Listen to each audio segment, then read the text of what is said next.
Hi all, welcome to Blasters arena. ഒരു വലിയ ഇടവേളയ്ക്ക് ശേഷം നെയ്മർ ജൂനിയർ കഴിഞ്ഞ മത്സരത്തിൽ കളിക്കളത്തിലേക്ക് തിരിച്ചെത്തിയിരുന്നു. സാന്റോസിന് വേണ്ടി 45 മിനിറ്റ് കളിക്കാൻ നെയ്മർക്ക് കഴിഞ്ഞു. മികച്ച രൂപത്തിൽ അദ്ദേഹം കളിച്ചിട്ടുണ്ട്. അത് ബ്രസീലിയൻ ആരാധകർക്ക് സന്തോഷം നൽകുന്ന ഒരു കാര്യമാണ്. വളരെ പ്രധാനപ്പെട്ട ഒരു ഫേസിലേക്കാണ് നെയ്മർ ജൂനിയർ ഇപ്പോൾ കടന്നു ചെല്ലുന്നത്. ഇതുമായി ബന്ധപ്പെട്ട ഒരു റിപ്പോർട്ട് ബ്രസീലിലെ പ്രമുഖ വെബ്സൈറ്റായ R7 എസ്പോർട്ടസ് ഇപ്പോൾ പ്രസിദ്ധീകരിച്ചിട്ടുണ്ട്. അതായത് ഈയിടെ ബ്രസീലിൽ ഒരു വലിയ കാർണിവൽ നടന്നിരുന്നു. നമുക്കറിയാം, കാർലോ ആഞ്ചലോട്ടിയൊക്കെ ആ കാർണിവലിൽ പങ്കെടുത്തിരുന്നു. അതായത് ബ്രസീലിലെ തന്നെ ഏറ്റവും വലിയ സെലിബ്രേഷൻ ആയിരുന്നു അത്. സാധാരണ രൂപത്തിൽ അതിൽ നെയ്മർ ജൂനിയർ പങ്കെടുക്കേണ്ടതാണ്. പക്ഷെ ഇത്തവണ നെയ്മർ ജൂനിയർ ഒരു സാക്രിഫൈസ് എടുത്തു. അതായത് കാർണിവലിൽ പങ്കെടുക്കേണ്ടതില്ല എന്ന ഒരു തീരുമാനം നെയ്മർ ജൂനിയർ എടുക്കുകയായിരുന്നു. പൂർണ്ണ ശ്രദ്ധ അത് അദ്ദേഹം ഫുട്ബോളിലാണ് നൽകിയിട്ടുള്ളത്.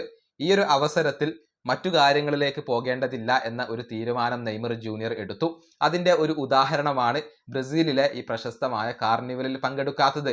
ഇത് CBFിലെ ചില ആളുകളെ, അഥവാ CBF മാനേജ്മെന്റിലെ ചില ആളുകളെ തൃപ്തിപ്പെടുത്തി കഴിഞ്ഞു എന്നാണ് ഈ വെബ്സൈറ്റ് ഇപ്പോൾ റിപ്പോർട്ട് ചെയ്തിട്ടുള്ളത്.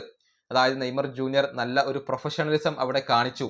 ഇപ്പോൾ ഫുട്ബോളിന് കൂടുതൽ മുൻഗണന നൽകുന്നു എന്നാണ് CBFിലെ ചില ആളുകൾ വിശ്വസിക്കുന്നത്. അത് നെയ്മർക്ക് പോസിറ്റീവായ ഒരു ഘടകമാണ്. ബ്രസീലിയൻ ദേശീയ ടീമിലേക്ക് മടങ്ങി വരാനുള്ള ഒരു ചുവടുവെപ്പായിക്കൊണ്ടാണ് അത് പലരും ഇപ്പോൾ കാണപ്പെടുന്നത് എന്നുള്ളതാണ്.